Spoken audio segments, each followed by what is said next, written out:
जी screen shared है class. अच्छा जी, चलिए अब इसको स्टार्ट कर लेते हैं।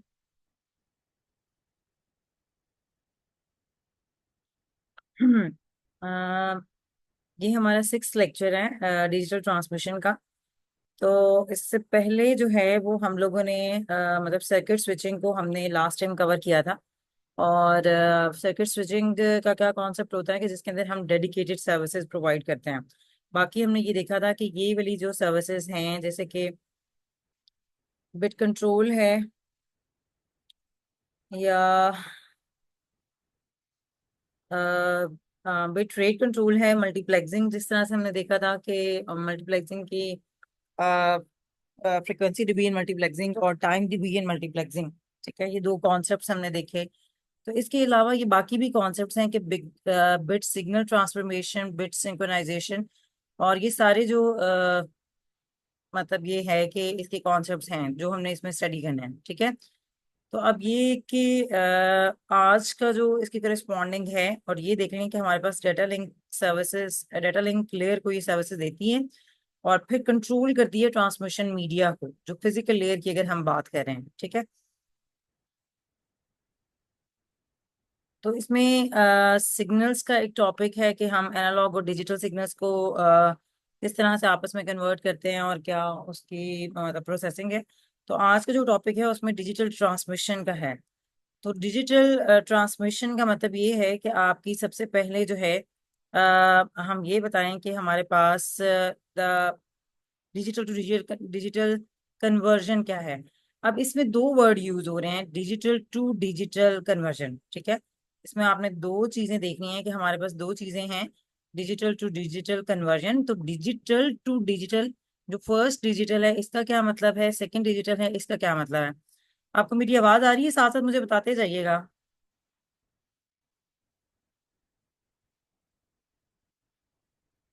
स्टूडेंट्स, मेरी आवाज आ रही है आपको?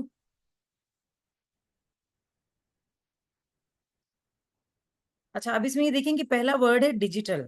ठीक है, तो अब डिजिटल क्या है? तो अगर फर्स्ट हम डिजिटल देखें तो इसका मतलब है डिजिटल डेटा। अगर सेकंड देखें तो हमारे पास इसका मतलब ये है कि डिजिटल सिग्नल।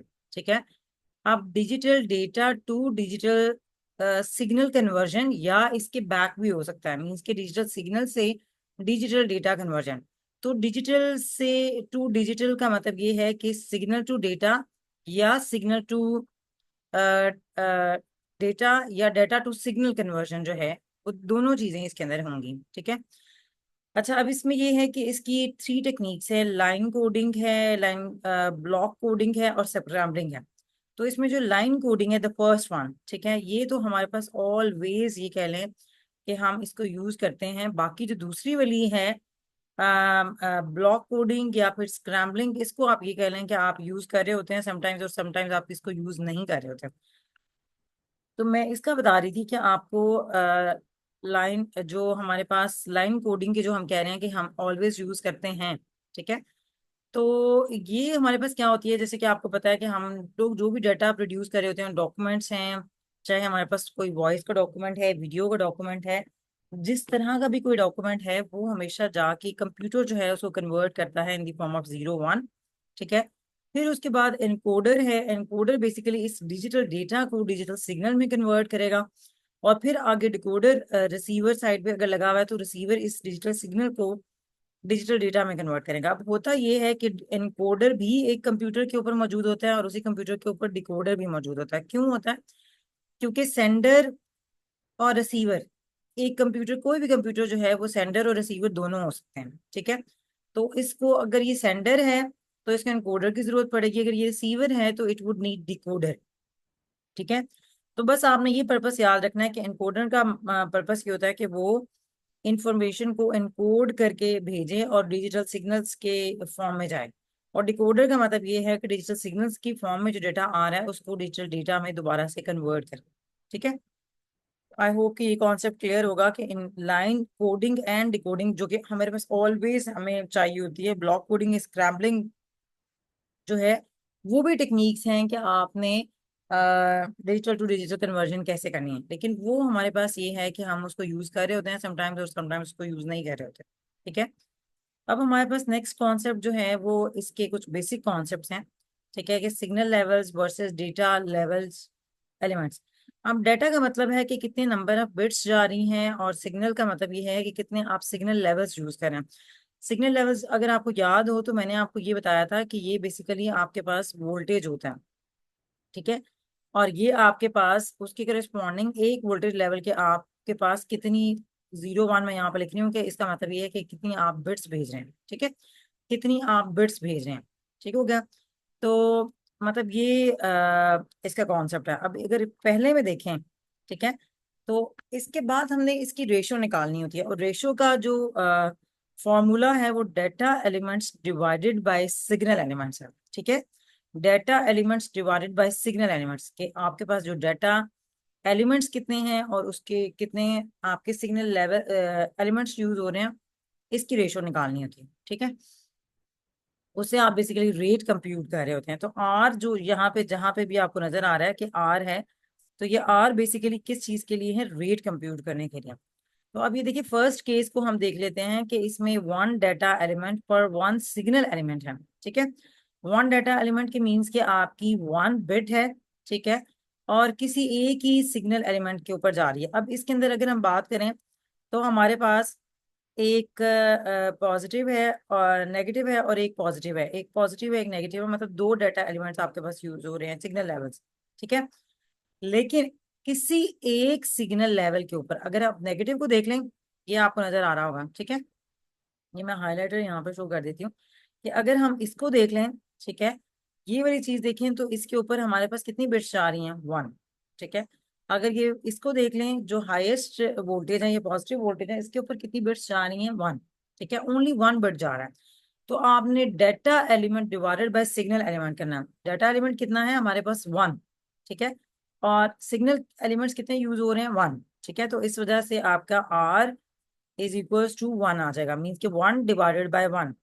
अब नेक्स्ट बी के केस में चलें तो हमारे पास यहाँ पे क्या है कि हमारे पास जैसे यहाँ पे हो रहा था कि पॉजिटिव और नेगेटिव दोनों वोल्टेजेस यूज हो रहे हैं। ठीक है, पॉजिटिव भी है, नेगेटिव भी है, नेगेटिव पॉजिटिव नेगेटिव पॉजिटिव सारे दोनों यूज हो रहे हैं। लेकिन अब यहाँ पे देखें कि यहाँ पे 1 को ट्रांसमिट करने के लिए सिर्फ एक ही सिग्नल एलिमेंट यूज हुआ था, जबकि यहाँ पे 1 को ट्रांसमिट करने के लिए पॉजिटिव नेगेटिव भी है और पॉजिटिव भी है। ठीक है, मीन्स कि हमारे पास यहाँ पे अगर हम जीरो को देखें तो नेगेटिव और पॉजिटिव बोथ यूज हो रहे हैं। तो दो सिग्नल एलिमेंट्स एक डाटा एलिमेंट को यूज ट्रांसमिट करने के लिए यूज हो रहे हैं। ठीक है, तो डाटा एलिमेंट्स कितने यूज हो रहे हैं, 1। ठीक है, और आपके उस 1 डाटा एलिमेंट को मीन्स कि अगर आप 0 सेंड कर रहे हैं या 1 सेंड कर रहे हैं, तो उसके लिए भी आपके पास दो सिग्नल एलिमेंट्स आपके यूज हो रहे हैं। तो इस वजह से ये data divided buy signal elements की अगर हम रेशियो निकाल लें तो 1 data element divided by 2 signal elements use हो रहे हैं। इसी के करिस्पॉन्डिंग अगर आप इसको इस चीज को देखें, जो नेक्स्ट थर्ड है, थर्ड क्या है कि आपका एक ही सिग्नल एलिमेंट यूज हो रहा है और उसके ऊपर दो बिट्स जा रही हैं। ठीक है, दो बिट्स जा रही हैं। तो अब इसमें हमारे पास दो बिट्स जा रही हैं, तो इसके करिस्पॉन्डिंग हमारे पास क्या हो रहा है कि हमने डाटा एलिमेंट्स निकालना है। डाटा एलिमेंट्स की कितनी वैल्यू है, 2। 2 डिवाइडेड बाय कितने सिग्नल एलिमेंट्स यूज हो रहे हैं, 1। तो 2 divide by 1 is equal to rate आपका आ जाएगा 2। इसी तरीके से नेक्स्ट पे चलें तो हमारे पास 4 डाटा एलिमेंट्स हैं, 4 डाटा एलिमेंट्स हैं डिवाइडेड बाय आपके 3 सिग्नल एलिमेंट्स हैं। ठीक है, 3 सिग्नल एलिमेंट्स हैं। मैं आपको शो कर देती हूँ कि आपके डाटा एलिमेंट्स कितने यूज हो रहे हैं, 4, और कितने सिग्नल एलिमेंट्स हैं, 3। तो 4/3 जो है वो आपके पास यहाँ पे ये चीज आ जाएगी। ठीक है।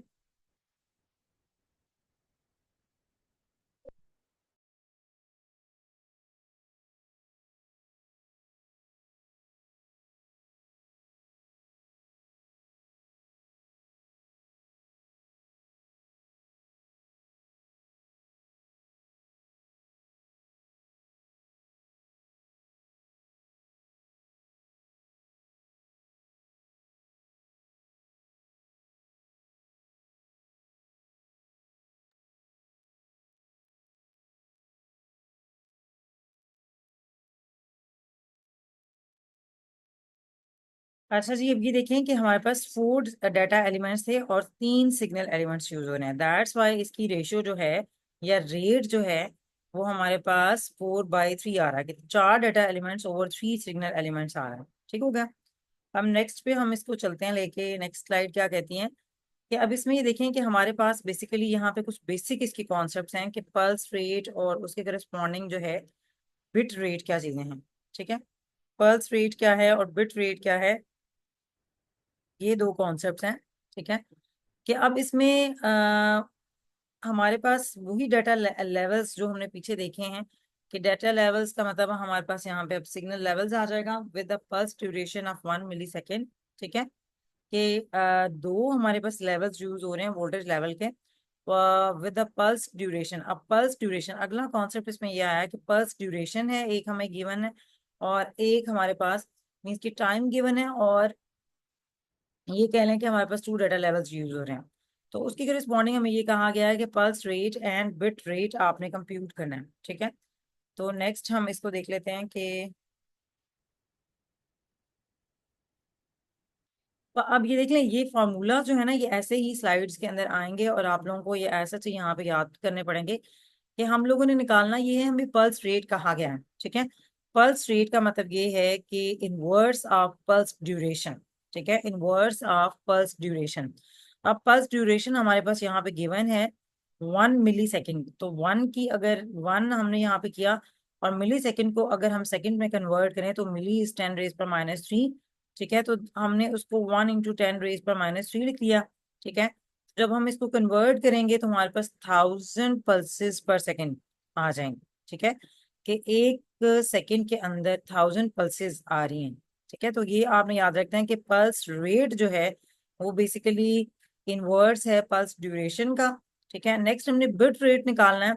तो क्योंकि पल्स रेट हम निकाल चुके हैं तो pulse rate multiplied by log 2L। अब L की वैल्यू हमें यहाँ पे गिवन है 2 डाटा लेवल्स।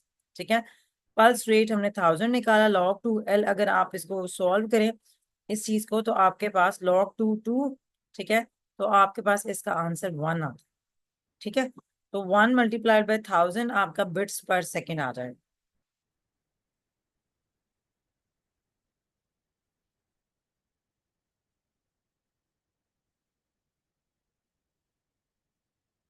अच्छा, अब नेक्स्ट इसमें है कि आपका डीसी कंपोनेंट। ठीक है, डीसी कंपोनेंट का कॉन्सेप्ट क्या होता है कि आपके सिग्नल के अंदर एक चीज, अगर आप ये बात करें कि हमारे पास signal component sorry DC component आ रहा है तो इसका मतलब ये होगा कि आपका सिग्नल के अंदर एक ऐसी चीज मौजूद है जो कि कांस्टेंट है।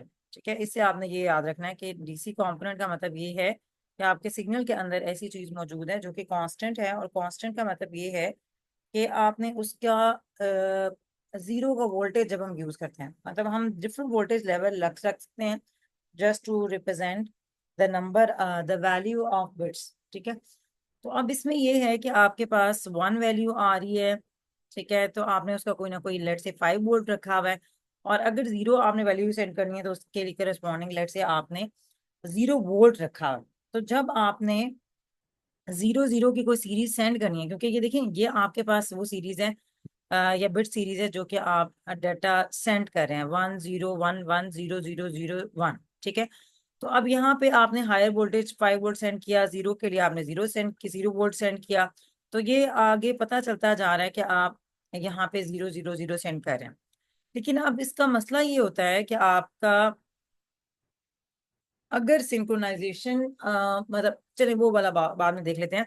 हमारे पास ये वाला एक कॉन्सेप्ट है कि ये वाला एक ऐसा सिग्नल है जो ए है जिसके अंदर डीसी कंपोनेंट मौजूद है। डीसी कंपोनेंट का मतलब ये है कि आपके पास कांस्टेंट वोल्टेज का होना जो कि 0 वोल्टेज है। ठीक है, 0 वोल्टेज है और 0 0 जब या 1 1 की सीरीज आप सेंड कर रहे हैं तो अगर आपने उसके करस्पॉन्डिंग 0 वोल्टेज सेंड करना है तो आपके पास बिल्कुल ऐसे लगेगा कि सिग्नल कोई चैनल मतलब सिग्नल आ ही नहीं रहा क्योंकि 0 वोल्टेज आ रहा है। ठीक है, और नेक्स्ट हमारे पास ये है कि अगर आप अब इसमें तो हमने दो वोल्टेज लेवल यूज किए हैं कि या पॉजिटिव है और साथ में उसके जीरो है, या नेगेटिव है और साथ में उसके जीरो है। ठीक है, लेकिन इसमें हम क्या कर रहे हैं पॉजिटिव और नेगेटिव दोनों यूज कर रहे हैं लेकिन जीरो नहीं यूज कर रहे हैं। ठीक है, अब ये वाला जो है सिग्नल, ये हमारे पास सिग्नल विदाउट डीसी कंपोनेंट है, सिग्नल विदाउट डीसी कंपोनेंट।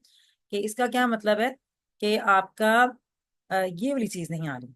ठीक है, जब जीरो के ऊपर, जीरो वोल्टेज के ऊपर आता है तो इसका मतलब है ये डीसी कंपोनेंट है।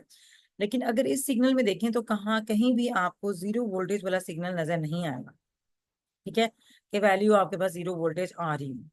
तो अब इसमें इसका ये फायदा होता है कि जब आगे इसका बताया भी जाएगा कि लैक ऑफ डीसी कंपोनेंट की वजह से जो पहले वाला है, ठीक है, इसमें आपके पास अगर दोनों के दरमियान सेंडर और रिसीवर के सिंक्रोनाइजेशन लेवल में डिफरेंस है, तो फिर वो क्या होगा कि नंबर ऑफ सेंट और नंबर ऑफ रिसीव बिट्स में डिफरेंस आ सकता है। ठीक है, जैसे कि इस स्लाइड के अंदर दिखाया भी गया है कि ये हमारे पास टोटल जो है वो बिट्स 8 सेंड हुई हैं। ठीक है, सेंडर ने 8 बिट्स सेंड की थी। ठीक है, इसके अंदर डीसी कंपोनेंट मौजूद है। अगर आपको ये कहीं कहा जाए कि इसके अंदर डीसी कंपोनेंट मौजूद है तो yes there is a DC component. Why? कैसे आपको पता चला? क्योंकि वहाँ यहाँ पे जीरो वोल्टेज इन्होंने यूज किया है। ठीक है, और इसको खत्म कैसे किया जा सकता है कि आप पॉजिटिव यूज करें और साथ में नेगेटिव यूज कर लें, जीरो वोल्टेज यूज ना करें। ठीक है, तो अब लैक ऑफ सिंक्रोनाइजेशन का मतलब ये है कि अगर सेंडर और रिसीवर की क्लॉक सिंक्रोनाइज है नहीं है, मीन्स क्या, अगर आप ये देख सकते हैं कि इसकी क्लॉक क्या है, स्लोअर है और इसकी क्लॉक फास्टर है, कि वो इसको जल्दी जल्दी इसको रिसीव करके और परसीव करता जा रहा है, तो वो जो ये वाला सिग्नल आ रहा है इसको वो मतलब नंबर ऑफ बिट्स ज्यादा इंक्रीज कर देगा। तो इसने ये 8 बिट्स भेजी हैं और ये 14 बिट्स उसके करस्पॉन्डिंग जो है वो यहाँ पे रिसीव कर रहा है। 14 नहीं, 12।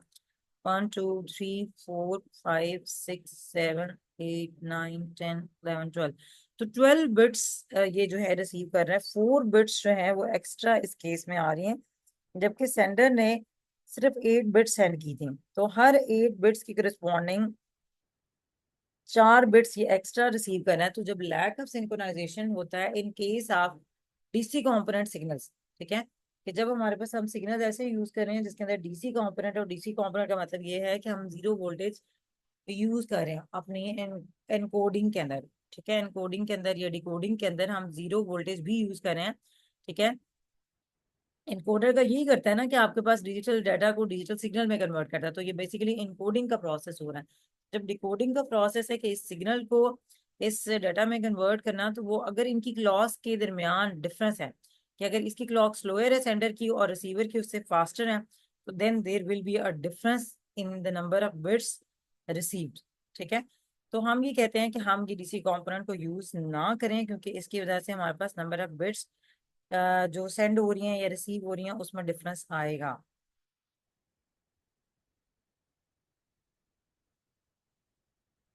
अच्छा, अब इसके अंदर ये देख भी लेते हैं इसका हमारे पास इफेक्ट क्या आ रहा है। कि जब रिसीवर का क्लॉक हम ये कह रहे हैं कि हमारे पास जस्ट 0.1% फास्टर है as compared to the sender clock. ठीक है, तो how many extra bits per second does the receiver receive if the data rate is 1 kilobits per second. और अगर जो है वो हमारे पास 1 मेगाबिट्स पर सेकेंड है, तो उस केस में कितनी बिट्स जो हैं वो एक्स्ट्रा जाएंगी। ठीक है, आप ये देखें कि वो कितनी सेंड कर रहा है, कि 1 किलोबिट सेंड कर रहा है, तो उसके लिहाज से अगर उसकी रिसीवर की क्लॉक 0.1% फास्टर है, तो पहले तो आप ये देख लें कि 1 किलोबिट्स पर सेकेंड में कितनी बिट्स जा रहे हैं। ठीक है, तो किलो का मतलब होता है 1000। ठीक है, तो 1000 बिट्स पर सेकेंड जा रही हैं। तो अगर उसका 0.1 फास्टर है, 1% फास्टर है, तो इसका मतलब ये है कि उसकी एक बिट जो है वो उसके लिहाज से एक्स्ट्रा जा रही होगी। ठीक है, 1 बिट जो है वो उसके लिहाज से क्या जा रही होगी, एक्स्ट्रा। ठीक है, एक्स्ट्रा बिट जा रही। लेकिन अगर डाटा रेट जो है वो 1 मेगाबिट्स पर सेकेंड है, इसका मतलब है 10 रेज पर 6। ठीक है, 10 रेज पर 6 बिट्स जा रही हैं 1 सेकेंड के अंदर। और अगर उसकी क्लॉक जो है वो 0.1 टाइम फास्टर है, तो इसका मतलब ये है कि उसकी 1000 बिट्स जो हैं वो हर सेकंड के साथ एक्स्ट्रा जाएंगी अगर हमारे पास डाटा रेट बढ़ जाता है। तो सोचें अगर यही डाटा रेट बढ़ा के 1 गीगाबिट्स पर सेकंड कर दिया जाए, 1 टेराबिट्स पर सेकंड कर दिया जाए, तो उसके लिहाज से कितनी नंबर ऑफ बिट्स जो है वो एक्स्ट्रा जाएंगी। ठीक है, सिर्फ क्लॉक का डिफरेंस जो है वो 0.1 टाइम फास्टर। ठीक है, तो इसके लिहाज से हम लोगों ने ये चीज भी देखना है कि उनको हम क्या कहते हैं, सिंक्रोनाइज रखें। अच्छा, अब हमने ये कहा कि हमारे पास लाइन कोडिंग जो है वो मस्ट है। तो लाइन कोडिंग की अब स्कीम्स कौन कौन सी हैं, यूनिपोलर, पोलर, बाइपोलर या मल्टी लेवल, मल्टी ट्रांजिशन। तो हम इसके अंदर से यूनिपोलर, पोलर और बाइपोलर के को तो हम स्टडी करेंगे। मल्टी लेवल, मल्टी ट्रांजिशन, आगे इन चीजों को हमने नहीं देखना, ठीक है। अच्छा, अब यूनिपोलर है, यूनि का मतलब होता है वन, ठीक है। वो use only one voltage level, एक वोल्टेज लेवल होता है, और दूसरा जो है वो हमारे पास जीरो वोल्टेज हम यूज कर रहे होते हैं, ठीक है। इसके अंदर वन है, मतलब लेट से 5 वोल्ट है, और एक हमारे पास जीरो वोल्टेज यूज हो रहा है, या एक वोल्टेज हम कोई नेगेटिव भी यूज कर सकते हैं। तो लेट से यहाँ पे मैं इसके एक और बना देती हूँ, तो ये भी हम इसको यूज कर सकते हैं।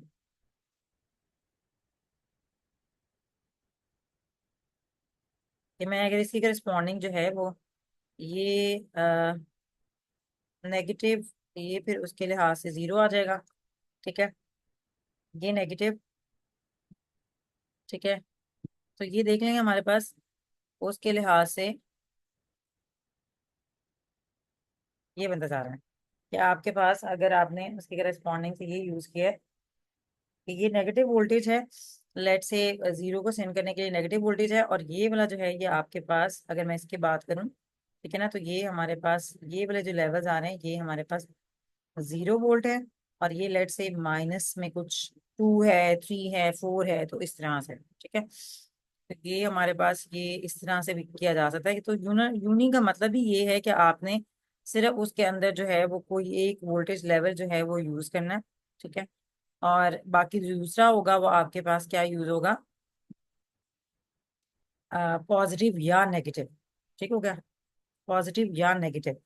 तो इन दोनों में से कोई एक यूज आप कर सकते हैं, यूनिपोलर। अच्छा, अब नेक्स्ट है हमारे पास पोलर इनकोडिंग। तो पोलर का मतलब ये है कि पोल्स, ठीक है ना, आपने वैसे भी पढ़ा होगा ये पोल्स, आपके पास मैग्नेटिक्स के कॉन्सेप्ट से आए हुए हैं कि मैग्नेटिज्म के अंदर जो है वो आपके पास दो पोल्स पॉजिटिव और नेगेटिव यूज हो रहे हैं, तो होते हैं। तो वहां से पोलर इनकोडिंग के अंदर पॉजिटिव और नेगेटिव आप दोनों यूज करेंगे।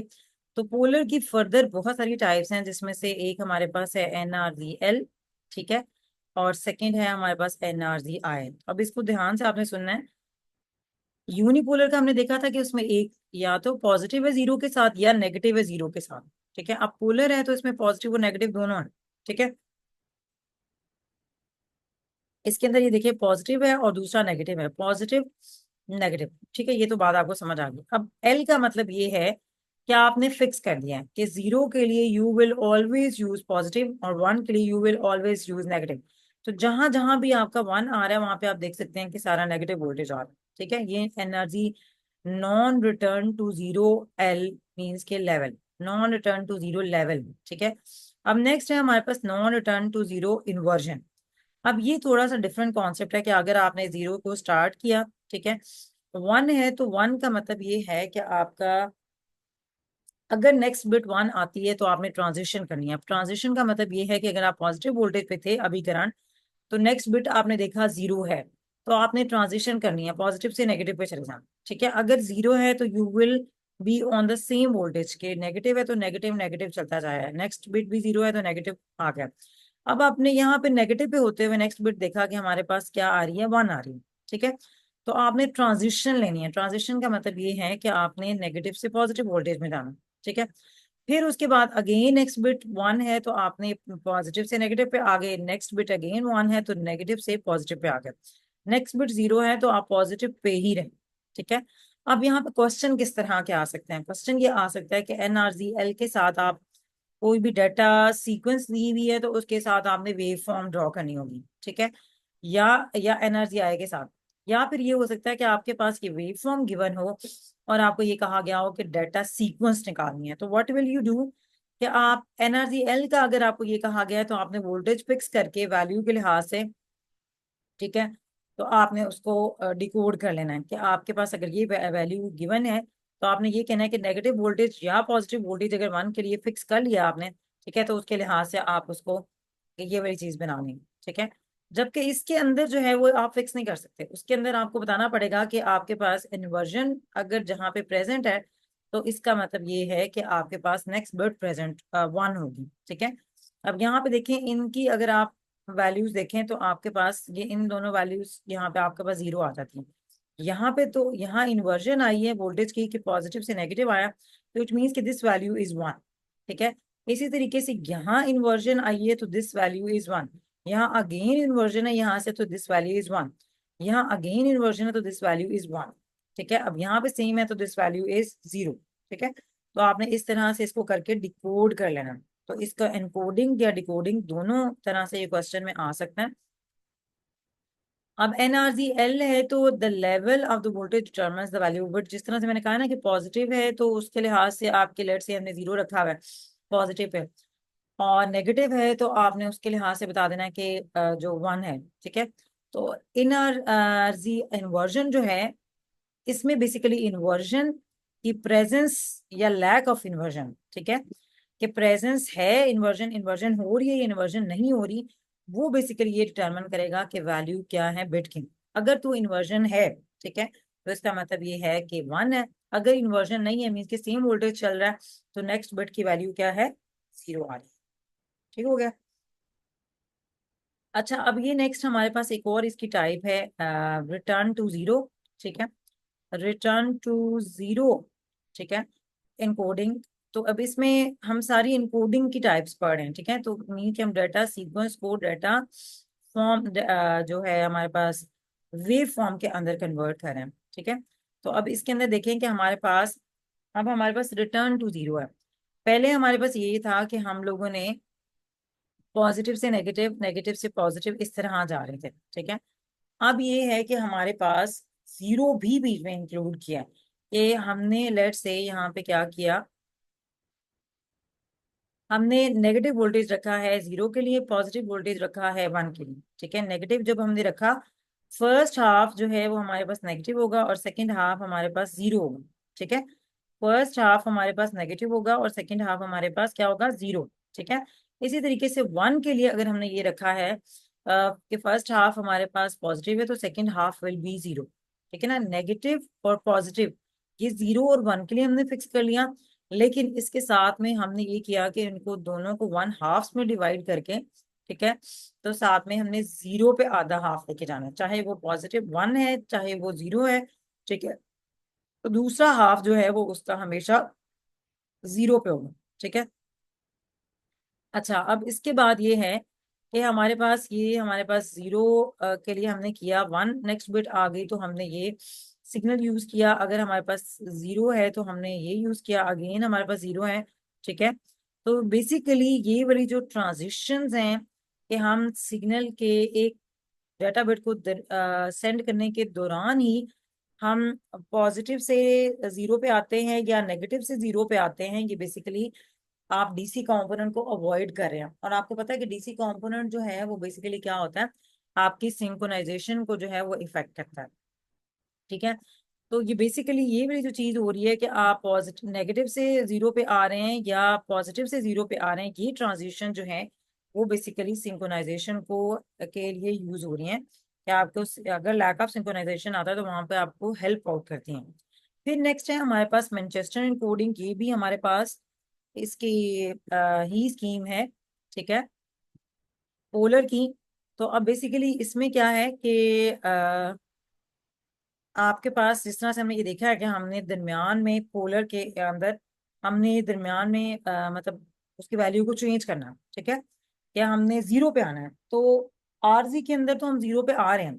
ठीक है, लेकिन मैनचेस्टर के अंदर क्या हो रहा है कि आपके अंदर आपने फिक्स कर दिया कि आप पॉजिटिव से नेगेटिव पे आएंगे और 1 के लिए नेगेटिव से पॉजिटिव पे आएंगे मैनचेस्टर एनकोडिंग के अंदर। ठीक है, और ये वाला काम जो हम सिग्नल के दरमियान में ही, एक सिग्नल लेवल के दरमियान में ही मीन्स के एक डाटा एलिमेंट के दरमियान में ही हम ट्रांजिशन ले रहे हैं, ये ट्रांजिशन पॉजिटिव से नेगेटिव या नेगेटिव से पॉजिटिव, या ये कह लें कि पॉजिटिव से 0 या नेगेटिव से 0, ये हमारे पास यूज हो रही है सिंक्रोनाइजेशन के लिए। ठीक है, कि हम सिंक्रोनाइजेशन, जब हम ये कह रहे हैं कि हमें सिंक्रोनाइजेशन की जरूरत है, तो that's why we shift from positive to negative या नेगेटिव टू पॉजिटिव। ठीक हो गया।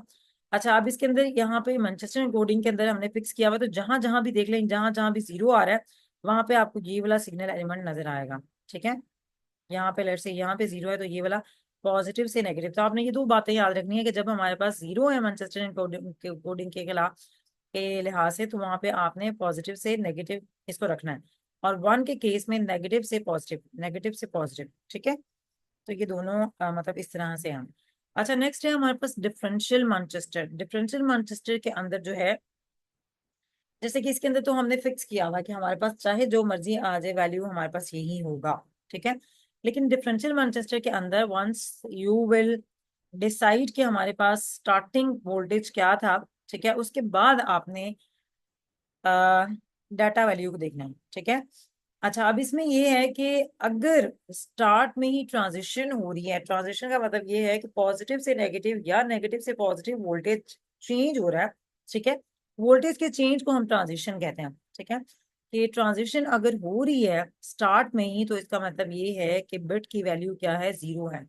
तो जहां भी अगर देख लें, फॉर एग्जाम्पल ये बिट की वैल्यू जीरो है, तो यहाँ पे क्या था, वोल्टेज नेगेटिव था, तो ये पॉजिटिव हो गई। अगर यहाँ पे देखें तो यहाँ पे नेगेटिव था, तो नेगेटिव ही रहा, तो इसका मतलब ये है कि ट्रांजिशन नहीं है, इसका मतलब ये है कि वन है। सेम अगर इस जगह पे आते हैं आप, इस जगह पे आते हैं, तो वोल्टेज जो है वो सेम है, ठीक है। एक उसके बाद भी मतलब एक ड्यूरेशन के बाद भी, सिग्नल ड्यूरेशन के बाद भी जो है वो वोल्टेज चेंज नहीं हुआ, तो इसका मतलब ये है कि वैल्यू वन है। जब वैल्यू चेंज होगी पॉजिटिव से नेगेटिव या नेगेटिव से पॉजिटिव, तब नेक्स्ट बिट जो है वो हमारे पास जीरो है, ठीक है। कि ट्रांजिशन हो रही है, तो तब हम ये कह रहे हैं कि हमारे पास क्या है, वैल्यू उसकी जीरो है, ठीक हो गया। तो Manchester and differential Manchester encoding the transition at the middle of bit, आप इसमें भी देख लें, मैनचेस्टर में, डिफरेंशियल मैनचेस्टर में भी और मैनचेस्टर में, ठीक है। तो इनमें दो थोड़ा थोड़ा डिफरेंस है कॉन्सेप्ट का, कि मैनचेस्टर के अंदर हमने फिक्स किया हुआ है, और डिफरेंशियल मैनचेस्टर के अंदर जो है वो हम ट्रांजिशन की प्रेजेंस और एब्सेंस के लिहाज से हम बिट्स की वैल्यूज को देखेंगे, ठीक है। तो बायपोलर एनकोडिंग के अंदर हमारे पास तीनों यूज होंगे, पॉजिटिव, नेगेटिव और जीरो भी, ठीक है। अब ये है बायपोलर का। इससे पहले हमने पोलर का पढ़ा है। पोलर के अंदर हमारे पास एनआरजी लेवल था, non return to zero level, non return to zero inversion, फिर हमारे पास रिटर्न टू जीरो था, फिर हमने मैनचेस्टर इनकोडिंग देखा, फिर हमने डिफरेंशियल मैनचेस्टर इनकोडिंग देखा। तो 5 स्कीम्स में पोलर में आ रही थी, ठीक है। अब हमारे पास है बायपोलर। बायपोलर का मतलब ये है कि इसके अंदर दोनों यूज होंगी, ठीक है। दोनों नहीं, मतलब तीनों यूज होंगी, कि आपके पास पॉजिटिव है, नेगेटिव है और जीरो भी है, ठीक है। तो इसका AMI ऑल्टरनेट मार्क इन्वर्जन, कि एक दफा वन जो है वो पॉजिटिव है, अगर यहाँ पे पॉजिटिव है तो नेक्स्ट जब भी वन आएगा वो नेगेटिव होगा, नेक्स्ट जब भी वन आएगा वो इससे उलट होगा, मीन्स कि यहाँ पे नेगेटिव है तो पॉजिटिव आएगा, नेक्स्ट वन आएगा तो वो फिर नेगेटिव होगा, ठीक है। तो जीरो के लिए फिक्स कर दिया कि जब भी हमारे पास जीरो आ रहा है हम उसको जीरो वोल्ट ही असाइन कर रहे हैं, ठीक है। तो ये एक आसान सा कॉन्सेप्ट था। इसके अंदर भी जो है वो DC कंपोनेंट का इशू आएगा, जैसे कि आप यहाँ पे देख सकते हैं कि बायपोलर के अंदर अल्टरनेट मार्क इन्वर्जन में भी हमारे पास ये लॉन्ग सीरीज के लिए DC कंपोनेंट है, ठीक है। बाकी ये तकरीबन सबके अंदर है, ठीक है। ये सबके अंदर ये मसला है कि आपके पास DC कंपोनेंट की जो है वो मौजूद है, ठीक हो गया। अच्छा, नेक्स्ट ये बहुत इंपॉर्टेंट कॉन्सेप्ट है।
अच्छा जी, नेक्स्ट हमारे पास कॉन्सेप्ट है इसमें पीसीएम का, सॉरी सैम्पलिंग का। सैम्पलिंग के अंदर हम दो कॉन्सेप्ट देखेंगे, एक हमारे पास पीसीएम है, ठीक है, पल्स कोड मॉड्यूलेशन, और नेक्स्ट हमारे पास है sampling rate through Nyquist theorem, ठीक है। तो सैम्पलिंग का जो है ये पल्स कोड मॉड्यूलेशन। तो अब इसमें बेसिकली क्या है कि एनालॉग कोई सिग्नल है उसको हम डिजिटल डेटा में कन्वर्ट करेंगे, तो there are multiple phases in PCM या पल्स कोड मॉड्यूलेशन।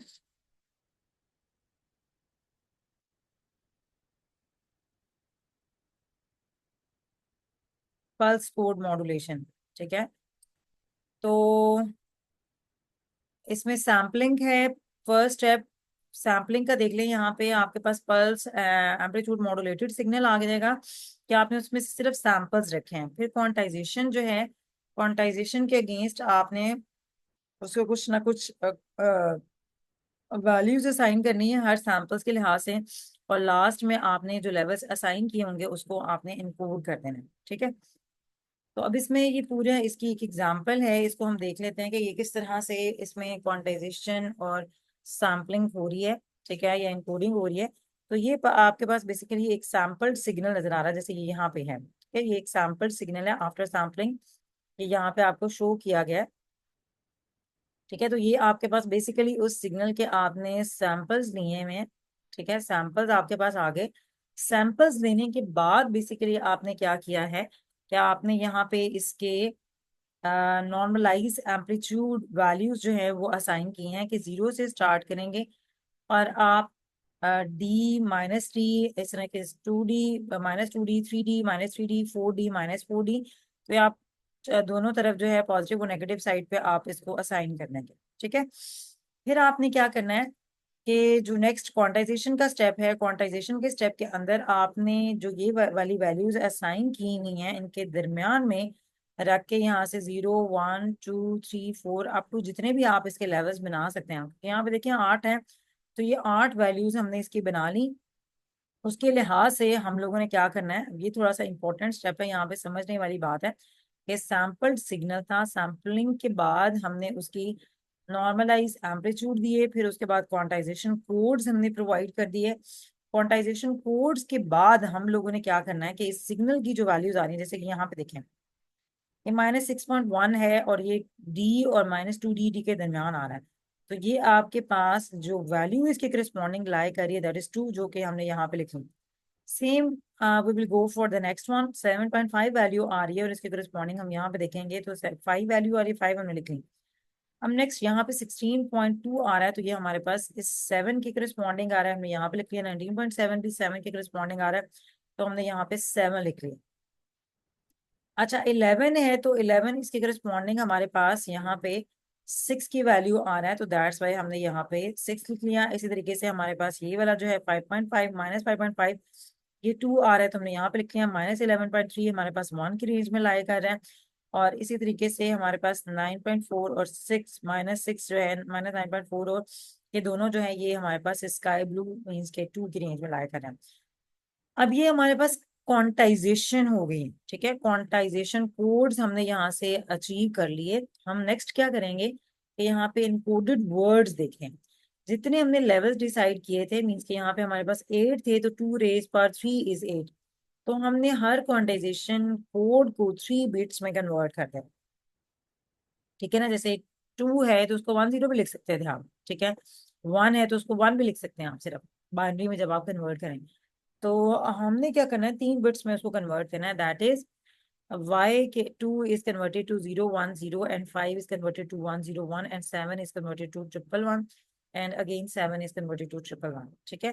तो ये हमारे पास सैम्पलिंग का पूरा जो एक है कि आपने सैम्पल्ड सिग्नल जो है वो किस तरह से एक उसके अंदर इनकोडिंग के थ्रू जो है आपने इनकोडेड उसकी बिट्स कैसे निकालनी है, ठीक है। तो नाइक्वेस्ट थ्योरम के अकॉर्डिंग जो सैम्पलिंग रेट है मस्ट बी, अच्छा ये क्या है, ये बेसिकली देखिए हाईएस्ट फ्रिक्वेंसी इसमें कितनी आ रही है। हाईएस्ट फ्रिक्वेंसी आपके पास ये वाली सिंगल, ठीक है, 19.7।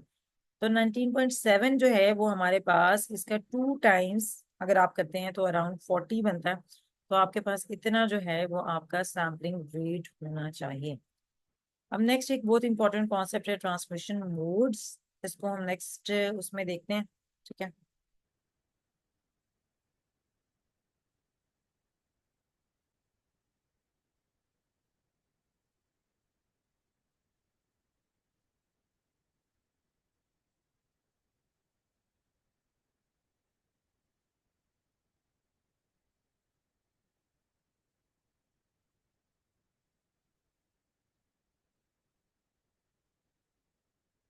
चलें जी, नेक्स्ट के लिए देखते हैं कि बस इतना ही हम इसको करेंगे।